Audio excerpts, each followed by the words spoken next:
Nous allons rester coincés comme ça pendant un bon moment. Devoir combattre plusieurs ennemis en même temps pourrait être une mauvaise idée. Pour passer le temps, l'amiral de ma flotte m'a proposé une série d'exercices, des manœuvres qui ont lieu près de la frontière azarienne. Ceux-ci risquent de prendre ça pour une provocation, mais ils nous aiment bien. Alors on peut toujours essayer.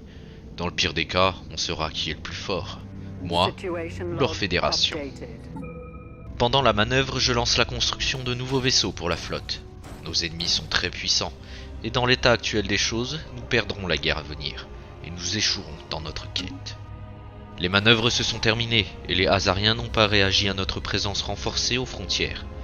Soit, nous avons le temps de nous préparer. La puissance cumulée des trois empires de leur ligue nous surpasse, inutile de déclencher une guerre perdue d'avance. Je devrais pouvoir perfectionner l'armement de mes vaisseaux, par exemple avec un émetteur électrique concentré à la place du gigacanon de mes cuirassés.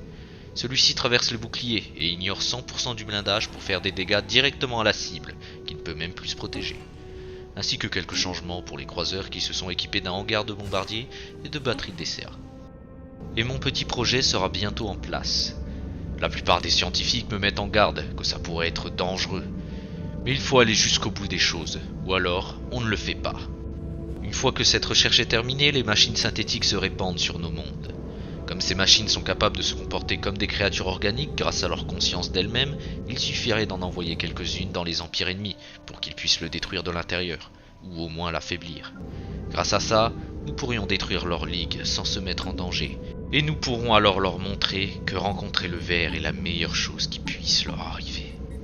Cependant, les choses ne se passent pas vraiment comme prévu. Nous avons repéré un surplus d'unités robotiques non loin de la planète, et ils ont de toute évidence été fabriqués par nos machines. Mais le numéro de série ne correspond à rien de ce que nous avons fabriqué. C'est inquiétant. Mieux vaut les détruire, on ne sait pas d'où viennent ces synthétiques en trop. Par la suite, les choses ne s'arrangent pas. Un travailleur robotique, l'unité A5091B, a soudainement interrompu la tâche qui lui était assignée et a posé une question pour le moins troublante au contremaître. L'unité A5091B possède-t-elle une âme ? Il a d'abord cru à un simple bug, mais même après sa réinitialisation, l'unité a reposé cette même question, sans arrêt, malgré leurs tentatives pour le débugger. D'autres robots de la même série ont connu le même problème. Nos nouveaux robots, les synthétiques, doués d'une conscience de soi complète. Ils sont comme des enfants et ont besoin d'une réponse. La voilà leur réponse. L'âme est quelque chose d'irrationnel et non scientifique. La conscience, elle, est réelle, puisqu'ils ont conscience d'eux-mêmes. Ils sont égaux aux autres êtres organiques.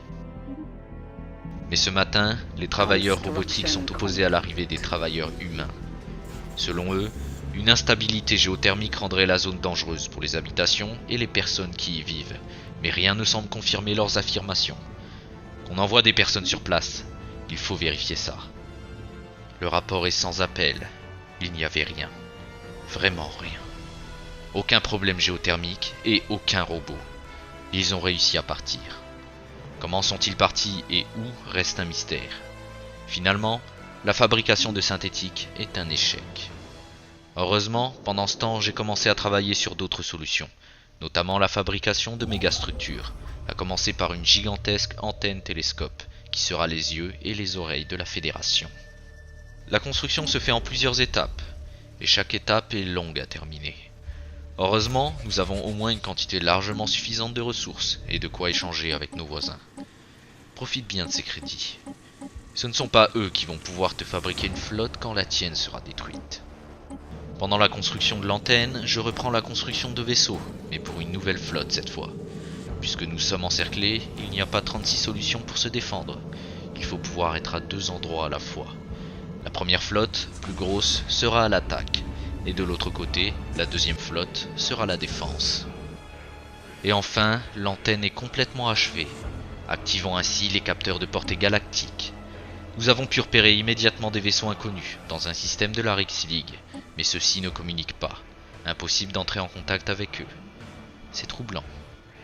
En tout cas, grâce à ça, nous savons que les flottes de la Fédération des empires non alignés se trouvent pour la plupart à l'intérieur des frontières d'un des empires renaissants. Mais avant de leur amener la sérénité grâce aux enseignements du ver, j'ai une dernière chose à faire. Le chemin pour devenir une civilisation de type 2 s'illumine, grâce à la construction d'une sphère de Dyson. L'énergie ne sera plus un problème. Toute l'énergie d'un soleil est à notre portée. L'ossature de la sphère est déjà construite, et une telle construction a un coût incroyablement élevé. Alors elle ne sera que partiellement construite dans un premier temps. Pendant la construction, je renomme la fédération. Enfin, nous ne sommes plus une fédération, mais un empire à présent. Le grand empire humain.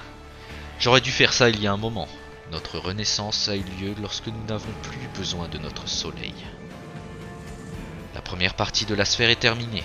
Ça sera suffisant pour entretenir les infrastructures et les flottes de l'Empire, même si ce n'est qu'une infime partie de ce dont elle est capable.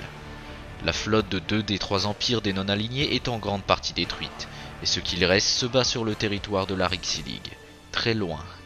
C'est le moment idéal. Préparez-vous, Azariens. Vous allez être libérés. Les choses s'annonçaient mal. La Fédération était la dernière chose qui pouvait l'empêcher de nuire à la galaxie, et il allait les mettre à genoux. S'ils perdent, tout est terminé.